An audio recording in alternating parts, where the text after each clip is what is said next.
여러분이 잘 아시는 이 나태주 시인이 있죠. 그가 어느 날 길을 가다가 이 골목길에서 갑자기 어린아이가 막 뛰어나온 겁니다. 뛰쳐나오니까. 근데 이 어린아이는요, 이 자기에게 너무너무 활짝 그렇게 미소를 짓는 겁니다. 웃는 겁니다. 그 웃음에 그는요, 마음에 있었던 이 시름이 한순간에 다 사라지고 너무너무 마음이 행복했다. 그 어린아이, 일면식도 없는 아이가 갑자기 뛰어나가 자기에게 막 웃는, 환하게 웃는 거 보면서 자기의 마음이 이게 이렇게 많이 풀리는가, 너무너무 마음의 행복함 느꼈다라고 그렇게 이야기합니다. 그러자 그 즉시 그는요, 이 어린아이라는 짧은 시를 썼습니다. 그 시를 보니까 예쁘구나 쳐다봤더니 빙긋 웃는다. 귀엽구나 생각했더니 꾸벅 인사한다. 하나님 보여주시는 그 나라가 따로 없다. 어린아이의 그 미소 속에 이 시는 뭘 봤습니까? 하나님의 나라의 그 영광. 야, 지금 내가 하나님의 안에 거하는 그 기쁨을 단지 그 아이가 나에게 이야기하는 그 미소 하나로 그 하나님의 임재를 경험하고 그 하나님을 봤다라고 이러면 그렇게 상상하면서 이러면 그렇게 이야기하지 않습니까? 그래서 그는 이 생각을 했습니다. 아니, 이 아이가 왜 나에게 이렇게 환하게 웃었을까? 라고 이렇게 생각을 했는데 도대체 무슨 이유로 나를 향하여 웃었을까라고 이렇게 생각했는데 금방 답을 찾았습니다. 그것은 바로 자신이 먼저 웃어주었기 때문이죠. 자신이 먼저 웃으니까 그 아이가 거기에 대한 반응으로 웃어준 거죠. 내가 웃을 때 상대도 웃는다고 이야기하죠. 내가 좋은 마음으로 대하면 상대도 같은 마음으로 대한다고 합니다. 내가 먼저 마음을 열면 말하면 상대도 마음을 열고 말한다고 이야기를 하죠. 상대의 반응과 태도는 어디에 있다고요? 우리 자신에게 달려있다는 거죠. 내가 어떻게 하느냐에 따라서. 그 사람이 나에게 대하는 반응은요, 그 사람에게 있는 게 아니라 그 사람을 대하는 나의 태도, 나의 말 한마디에 여러분 있다라는 거죠. 여러분 말 하나에 천냥비를 갚는다. 여러분 속담 잘 알잖아요. 여러분이 누군가에게 그냥 웃어주는 미소 하나로 여러분 그 사람의 마음이 녹아지고 그 사람의 시름이 사라지고 그다음 그거는요 굉장히 가치 있는 거잖아요. 여러분 우리 그 소망 우리 내림부도 있고 세왕 드림부도 있지만요. 여러분들이 할 수 있는 건 뭘까요? 뭐 지금 돈 많이 벌 수 있습니까? 뭐 대단한 거 이룰 수 있습니까? 그런 거 안 해도요. 아침에 일어나면 부모를 향하여 그냥 한번 웃어주는 것. 여러분 그걸로 부모의 시름은요 다 그냥 다 씻어지는 겁니다. 여러분에게 뭐 큰 거 바라겠습니까? 아침에 일어나서 그냥 한번 활짝 웃어주는 거, 이거 돈 안 드는 거잖아요. 근데 그보다 더 부모에게 큰 힘이 되는 것 여러분 없다라는 겁니다. 상대가 그렇게 해주기를 바라면요 아무런 일도 일어나지 않습니다. 내가 먼저 해야죠. 내가 먼저 웃어주고 내가 먼저 마음을 열고 해주면요 그 사람의 마음도 이런 바뀌는 겁니다. 그리스도인은요 더욱 그래야죠. 왜냐하면 우리가 먼저 받았지 않습니까? 먼저 하나님 앞에 사랑과 먼저 은혜를 받았고 먼저 구원을 받은 사람이라면요 먼저 우리가 해야죠. 마치 여러분 그렇게 하지 않는다면요 100달란트 탕감 받은 자가 100데나리온 여러분 자를요 탕감해 주지 않는 것과 마찬가지입니다. 하나님의 역사는 받은 은혜, 받은 사랑을 흘러보내는 사람을 통하여서 일하신다라는 이 분명한 사실을 여러분 기억하시면서 하나님은요 오늘 이곳에 계신 저와 여러분을 통하여서 일하기를 원하신다라는 사실을 여러분 기억하시기를 바랍니다. 오늘 말씀에는요 예수님의 육신의 아버지인 요셉의 이야기를 나오죠. 보통 성탄절을 하면 다 그냥 마리아 이야기잖아요. 마리아가 예수님을 막 끌어안고 막 있는데 그 요셉은 저 뒤에 우두커니 써가지고 아무것도 아닌 것처럼. 그래서 여러분 요셉은 맨날 보니까 이 조연이에요. 막 주연은 뭐 마리아가 좋은 것 다 하고 요셉은 그냥 뒤에서 그냥 아무런 그림자처럼 그렇게 있는 걸 보는데 오늘 말씀에 보면요, 야 요셉이 아니었으면 정말 예수님이 태어날 수 있었을까? 예수님이 딴맘을 먹었다면 정말 예수님이 이 마리아의 이 배에서 나지 못하지 않았을까라는 그런 생각을 해봅니다. 물론 하나님의 뜻은 다른 사람을 통해서도 일하기는 하지만 말입니다. 여러분 19절에 보니까 요셉을 소개하는데 어떤 사람을 일합니까? 의로운 사람이다 라는 그런 단서를 우리에게 주죠. 이 사람은 의로운 사람. 이 의롭다는 헬라어는요 곧다 공정하다라는 뜻입니다. 특별히 여러분 이 의롭다라고 유대인들이 의롭다고 이야기할 때는요 율법의 말씀을 잘 지키는 사람이구나 라고 할 때 의롭다라는 그런 이야기를 합니다. 어떤 상황에도 공정하게 누군가에게 대할 때 똑같이 대하는 것, 이게 공정이잖아요. 내가 잘하는 사람, 내게 친한 사람은 뭐 좋게 대하고 나에게 그렇게 잘 안 하는 사람은 막 그렇게 대하지 않는 거. 이 공정한 거 아니잖아요. 공정은요 똑같이 대하는 겁니다. 요셉이 그런 사람입니다. 하나님의 율법의 말씀을 기준으로 해서 이 사람을 똑같이 대하는 사람이 이 요셉이 의로운 사람이 있는데 이 요셉에게 어떤 일이 일어납니까? 이름 18절에 보니까 예수 그리스도의 나심은 이러하니라. 그의 어머니 마리아가 요셉과 약혼하고 동거하기 전에 성령으로 잉태된 것이 나타났더니라고 이야기를 하죠. 여러분 유대인들의 결혼은요 1년간입니다. 1년. 약혼을 하는데 약혼을 시작하고 난 다음에 1년간의 시간을 가지고 1년이 되었을 때 신부를 신랑 집에 데려와서 이제 함께 삶으로 이제 결혼이 마무리가 되는, 종료가 되는. 그러니까 여러분 뭐 요즘 뭐 약혼은 그런 게 없지만 옛날에 뭐 약혼할 때 그냥 막 파혼해 버리자. 기분 나쁘고 뭐 마음에 안 들면. 근데 유대인들은요 그렇게 할 수 없습니다.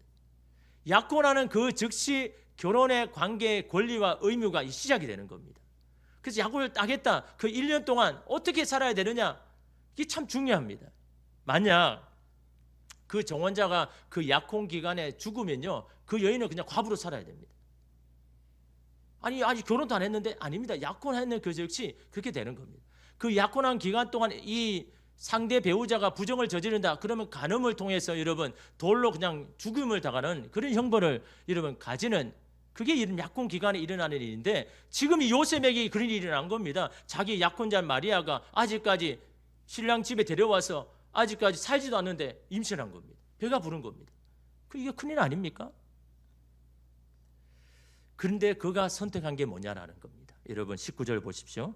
그의 남편 요셉은 의로운 사람이라 그를 드러내지 아니하고 가만히 끊고자 하여. 그래서 이 말씀에 보면 그는 의로운 사람인데 그러나 그가 이렇게 했다라는 그 말이죠. 현대의 성경으로 보면 그러나 의로운 사람인 약혼자 요셉은 마리아를 부끄럽게 하고 싶지 않아서 남몰래 파혼하려고 마음먹었다라고 이야기하죠. 뭡니까? 내가 우선 아닌 겁니다. 내가 혹시나 내 삶에 오점을 남기는 것 그게 먼저가 아니라는 겁니다. 사랑하는 약혼자 그 마리아가 먼저 걱정이 되는 겁니다. 그 마리아를 부끄러움 당하지 아니하도록 어떻게 한다고요? 남몰래 파혼하려고. 다시 말하면요 이게 작은 어떤 일로 그냥 이혼할 수밖에 없다, 파혼할 수밖에 없다, 조용히 끝내려고 하는 여러분 이게 요셉의 마음인 겁니다. 내 입장만 생각한다면 어떻게 했을까요? 아니 이건 나와 상관없는 일이야. 나는 지금 그 여인과 함께 하지도 않았는데 이건 이 여인이 잘못한 거야. 나는 아무 잘못 없어 라고 그렇게 할 수도 있잖아요. 여러분 억울한 일을 당하면 그렇게 안 합니까? 막 사람을 찾아다니면서 삼자 대면해가지고 내가 잘못하지 않았다는 걸 막 이야기하잖아요. 요셉이라고 이런 그런 마음 없었을까요? 인생에 오점을 남기는데 자기가 잘못한 게 아니잖아요. 왜 이 마리아가 그렇게 된지도 모릅니다. 그러나 이것 때문에 내 인생에 오점을 남긴다 그러면 자기를 여러분 생각했다 그러면요 이 오픈하겠죠. 마리아가 누군가와 그렇게 해서 지금 임신했으니 나는 아무 잘못이 없는 거야. 나는 이 사람과 이혼을 해도 나는 아무 일도 없어 라고 해야지 할 텐데 여러분 이 요셉은 어떻게 합니까? 이 마리아는 먼저 생각하는 겁니다.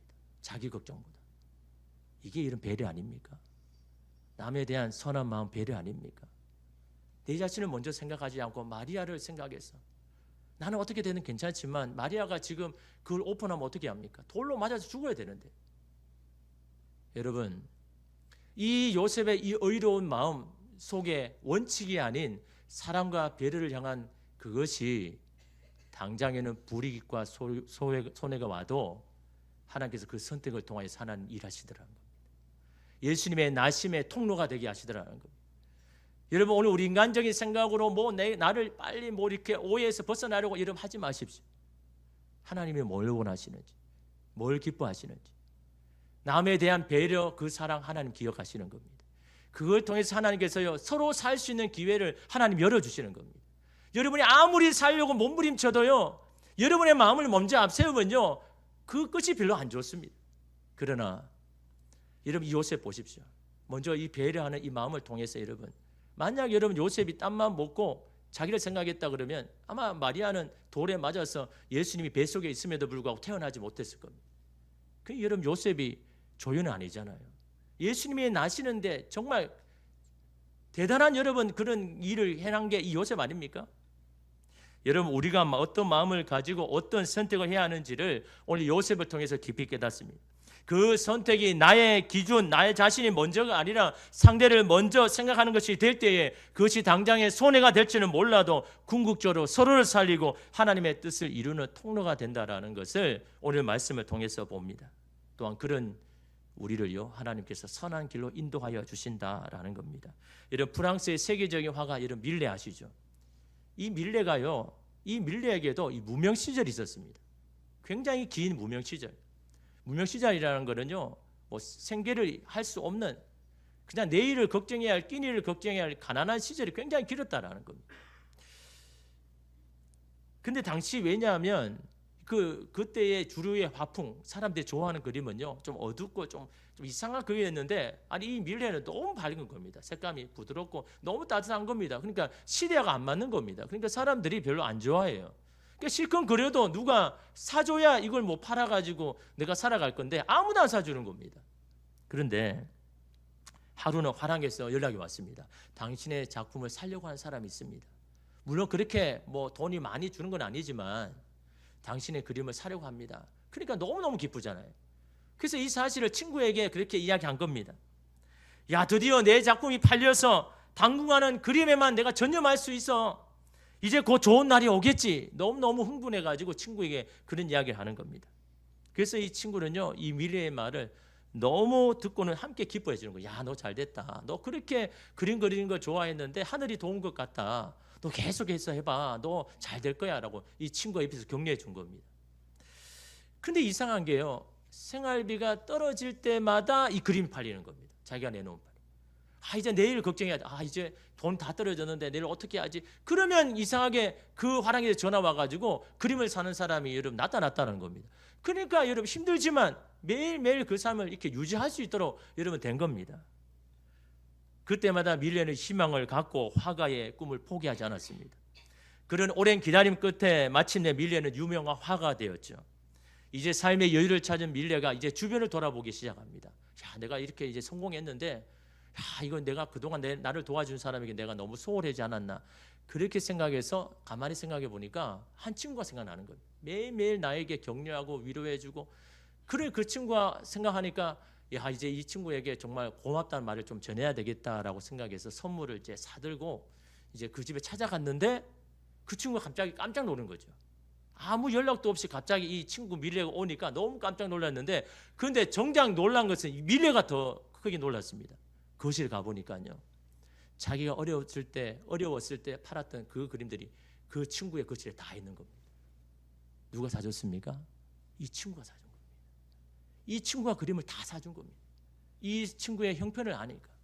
이 밀레의 꿈을 더 이상 계속하게 하기 위하여서 말로만 격려한 게 아닙니다. 그 그림을 다 사가지고 이야기할 수도 있잖아요. 이야기도 하지 않고 자기가 그냥 거실에 들어두면서 그냥 격려해주고 기뻐해주고, 그 친구가 여러분 밀레가 그렇게 성공할 수 있도록 여러분 이 친구가 여러분 도와준 것 아닙니까? 여러분 조용하게 행한 작은 배려가 때로는 누군가에게 다시 일어서게 하고 다시 살게 하는 여러분 힘이 되는 것 아닙니까? 뭔가 큰 거 요구하는 게 아닙니다. 내가 할 수 있는 작은 배려, 그걸 하면요 하나님께서 그 위에 더 역사하여 주시는 거죠. 여러분 오늘 이 요셉의 이 배려가 결국은 마리아와 그의 뱃속의 아이를 살렸지 않습니까? 그런데 현실은 뭡니까?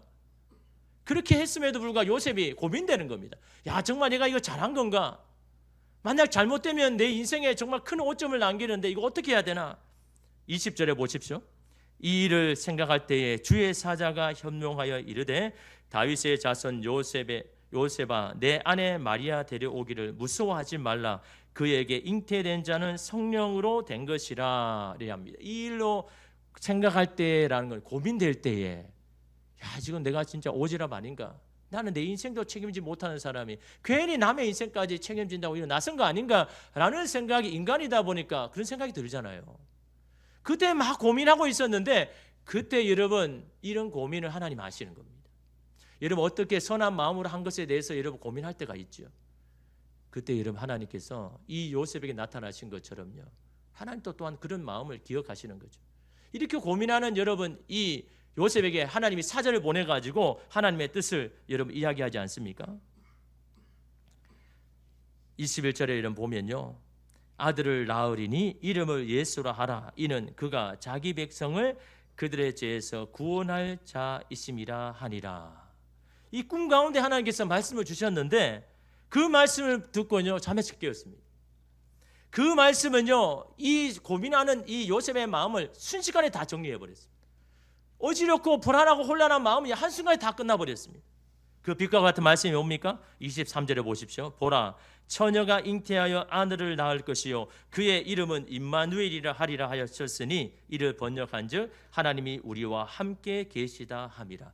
주의 사자가 요셉에게 전해준 말씀입니다. 그런데 이 말씀이요 처음 듣는 게 아니었습니다. 이전부터 들어왔던 말씀입니다. 이전부터 읽었던 말씀입니다. 그 말씀을 다시금 여러분 요셉에게 전해주는데 이 말씀이 가슴에 막 꽂혀버린 겁니다. 예전에 그냥 흘러들은 말인데 이거는 나와 상관없는 말씀이었는데 오늘 사자가 들려주니까 그 말씀이 내 안에 막 꽂혀버린 겁니다. 이 말씀은요 아주 오래전에 이사야에게 하나님께서 예언하신 말씀입니다. 여러분 이사야 7장 14절 보니까요 그러므로 주께서 친히 징조를 너희에게 주실 것이라. 보라, 처녀가 잉태하여 아들을 낳을 것이요 그의 이름을 임마누엘이라 하리라. 23절의 말씀 똑같은 말씀이잖아요. 이미 수백 년 전에 이사야를 통해서 이미 말씀하신 말씀을요 다시금 지금 요셉에게 너무나 걱정 근심이 있는 요셉에게 딱 말씀을 하시는데 그 말씀이요 귀로 들었던 말씀이 이제 가슴에 꽂혀버린 겁니다. 야, 정말 이 말씀이 나에게 주시는 말씀인가?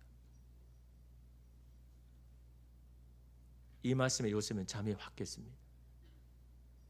이 말씀이 들리자 요셉은요 더 이상 흔들리지 않습니다. 더 이상 주저함이나 의심 없이 이 말씀에 순종합니다. 24절 25절 보십시오. 요셉이 잠에서 깨어 일어나 주의 사자의 분보대로 행하여 그의 아내를 데려왔으나 아들을 낳기까지 동참하지 아니하더니 나음의 이름을 예수라 하니라. 요셉이 어떻게 순종했다고요?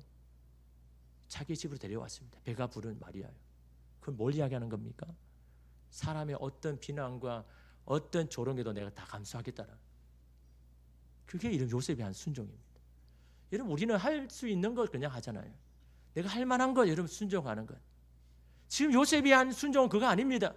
내가 그 사람을 위해서 어떤 손해 어떤 불이익을 받더라도 나는 그 여인은 내가 데려오겠다 내가 보호하겠다고 나선 겁니다. 고민하던 요셉이요. 어떻게 그럴 수 있습니까? 말씀이 그 가운데 이러면 생각나고 여러분 말씀이 가슴에 꽂혔기 때문에. 그래서 여러분 인생에서 정말 중요한 게 뭘까요? 여러분 인생에서 뭐니 해도 머니가 아닌 겁니다. 사람도 아닌 겁니다. 내 가슴에 새겨지는 말씀. 그 말씀이 생각나면요 길이 보이는 겁니다. 그 말씀이 깨달아지면요 없던 힘도 생기는 겁니다. 그래서 이런 말씀이 너무 중요한 겁니다. 오늘 여러분 우리 아이들 있고 청소년도 있지만요 왜 자꾸 무슨 뜻인지 모르는 말씀을 자꾸 이야기하나?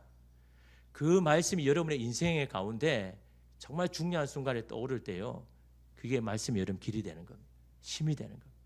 두려운 마음도 다 사라지고 이 말씀 앞에 순종할 수 있는 힘이요 여러분 이 말씀 앞에 있는 거예요. 요셉이 여러분 그 말씀이 들려지자 주저하였던 요셉이 그냥 마리아를 데려오잖아요. 괜찮다. 나는 죽어도 괜찮다. 그 하나님의 뜻이 이루어진다면 내가 그 통로가 되겠다라고 마리아를 데려오잖아요. 근데 어디까지 순종합니까?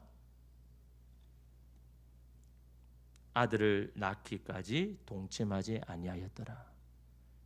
하나님의 말씀이 이루어질 때까지 데려왔지만 마리아와 함께 자지 않습니다.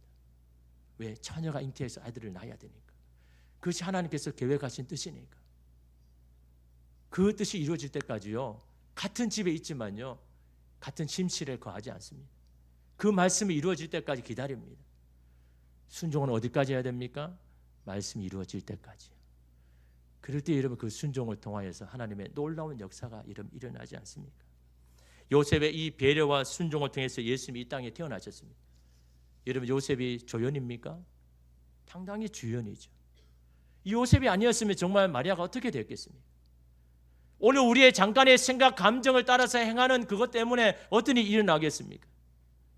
요셉의 여러분 이 마음, 여러분 이 순종을 우리는 여러분 기억해야 되는 겁니다. 예수님은요 저와 여러분이 그냥 조연되기를 원하지 않습니다. 예수님이 이 땅에 나심에 대해서 조연이 아니라 주연이 되기를 원하죠.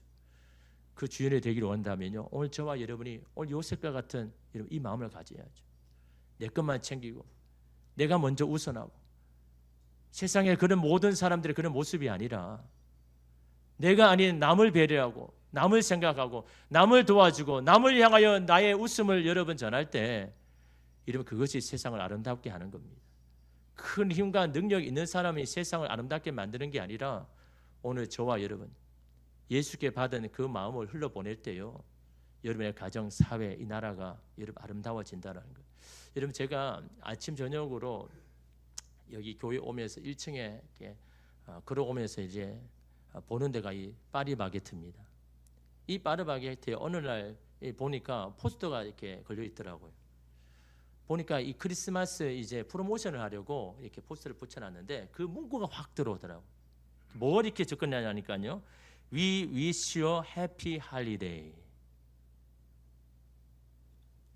원래 문구는 어떻게 되어 있습니까? We wish you merry Christmas. 이게 원래 문구잖아요. 아니 이거 원래 이렇게 된 거잖아요.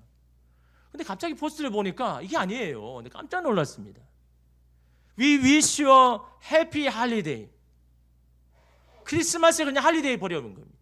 예수님의 나심이 그냥 다른 일반적인 공휴일로 그냥 되어버린 겁니다. 무슨 의도로 그렇게 했는지 저는 잘 모르겠습니다. 여러분 그 포스를 보면서 얼마나 슬프고 서러운지. 예수의 나심이 저들에게는 아무 의미가 없구나. 예수의 나심의 의미도 모르고 찾으려고도 하지 않고 알려고도 하지 않고 그냥 즐거운 휴일이고 공휴일이다라는 걸 그걸 기뻐하는. We wish you Merry Christmas가 뭡니까? 우리는 당신이 그렇게 하기를 원합니다. 예수님이 오심을 정말 기쁨으로 예배하는 그런 당신이기를 원합니다라는 게 이 구절 아닙니까? 어떻게 보면 이 구절이 여러분 모든 세상을 향한 하나님의 이런 메시지 아닙니까? 근데 그게요 그냥 할리데이로 변해버린 이런 이 현실을 보면서 오늘 우리의 그런 세상과 똑같은 모습이 바로 이런 성탄절로 만들어버린 것 아닌가? 오늘 우리가 예수 그리스도의 은혜와 사랑과 생명을 받았음에도 불구하고 이 세상 가운데 사람들에게 더 이상 의미를 가치를 주지 못하는 그런 성탄절을 만든 것이 오늘 저와 여러분이 아닌가? 오늘 우리가 받은 사랑 그 은혜를요 누군가에게 흘러보내는 것. 오늘 요셉처럼 자신이 가진 그런 마음, 원칙이 아니라 누군가를 사랑하고 배려하는 그 마음이요 오늘 이 세상에 예수님의 나심에 참 의미를 전하는 것. 예수님을 믿는 것 다른 거 아니잖아요. 먼저 우리를 사랑해 주셨잖아요. 먼저 우리를 헌신했잖아요. 먼저 자기의 모든 것을 다 주셨지 않습니까? 그것이 사람들이 보기에는 참다른 의미가 되는 겁니다. 누가 나를 위해서 먼저 내 자신의 것을 희생하면서 자신의 생명을 주는가? 예수 그리스도밖에 없지 않느냐? 여러분 예수님의 오심의 참다운 여러분 의미와 가치는요 자기 희생, 자기 배려, 자기의 사랑을요 사람들에게 흘려보낼 때 사람들의 마음에 가슴에 꽂힌 건 아닙니까? 오늘 저와 여러분이 성탄절 구경꾼 되지 마시고 주연되어서 오늘 저와 여러분을 통해서 예수의 사랑이 흘러넘칠 수 있는, 그래서 우리의 사고와 우리의 가치관을 바꾸어서 예수의 가치관, 예수의 마음을 가지고 오늘 이 성탄절을 보내는 저와 여러분 되시기를 주님의 이름으로 축복합니다. 기도하겠습니다.